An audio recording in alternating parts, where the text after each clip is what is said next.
നമസ്കാരം. കഴിഞ്ഞ ഒക്ടോബറിൽ എൻ്റെ ഒരു കസ്റ്റമർക്ക് ഞാനൊരു ബെൻസിൻ്റെ GLS മോഡൽ വെഹിക്കിൾ എടുത്ത് കൊടുത്തിട്ടുണ്ടായിരുന്നു. അതിന് കുറച്ച് ലോൺ ഇട്ടിട്ടുണ്ടായിരുന്നു.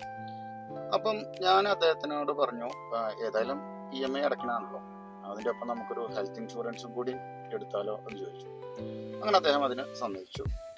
2 കോടിയുടെ കവറേജാണ് അവർ ഫാമിലിക്ക് വേണ്ടിയിട്ട് എടുത്തിട്ടുണ്ടായിരുന്നത്. അതിനുശേഷം അദ്ദേഹം ഒരു NRI ആണ്.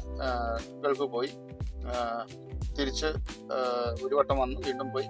രണ്ടാമത്തെ പ്രാവശ്യം വന്നപ്പോൾ, അതായത് ഒരാഴ്ച മുന്നേ, കൈകിന് ഭയങ്കര കടച്ചിൽ, 2 കൈയിനും ഭയങ്കര കടച്ചിലാണ്. അങ്ങനെ തൊട്ടടുത്തുള്ള ഹോസ്പിറ്റലിൽ പോയപ്പം അവിടെ കുഴപ്പമൊന്നുമില്ല, പോയിക്കോളൂ എന്ന് പറഞ്ഞ രീതിയിൽ പറഞ്ഞയച്ചു. ECG ഒക്കെ എടുത്തിട്ടുണ്ടായിരുന്നായിരുന്നു, പ്രശ്നമൊന്നുമില്ല. അത് കഴിഞ്ഞിട്ട് വീണ്ടും അദ്ദേഹത്തിന് ഈ വേദന മാറാതായപ്പം കോട്ടക്കൽ ബിംസിൽ പോയി. അവിടെ വന്നിട്ട് ചെക്ക് ചെയ്തപ്പോഴാണ് ബ്ലോക്ക് ഉണ്ടെന്നുള്ള അറിയുന്നത്. സർജറി ഒക്കെ ചെയ്തു. ആളിപ്പോൾ സുഖമായിട്ടിരിക്കുന്നു.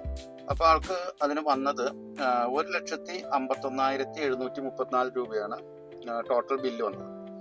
അപ്പോൾ നമ്മളതിൽ 3,397 രൂപ ഒഴിച്ച് ബാക്കി കംപ്ലീറ്റ് പൈസ നമുക്ക് ക്യാഷ്ലെസ് ആയിട്ട് കൊടുത്തു.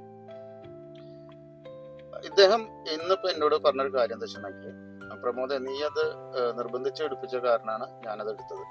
ഈ 1,51 എനിക്ക് മാനേജ് ചെയ്യാവുന്നൊരു എമൗണ്ടേ ഉള്ളൂ. പക്ഷേ ഇതിനെക്കാട്ടും വലുതും വന്നു കഴിഞ്ഞാൽ ഞാൻ എങ്ങനെ മാനേജ് ചെയ്യുന്നത് എപ്പോഴാണ് ചിന്തിച്ചത്. അതുമാത്രമല്ല, എനിക്ക് ഇനിയൊരു ഹെൽത്ത് ഇൻഷുറൻസ് പോളിസി എടുക്കാൻ പറ്റില്ല, കാരണം ഓൾറെഡി ആൾക്ക് ഈ സർജറി.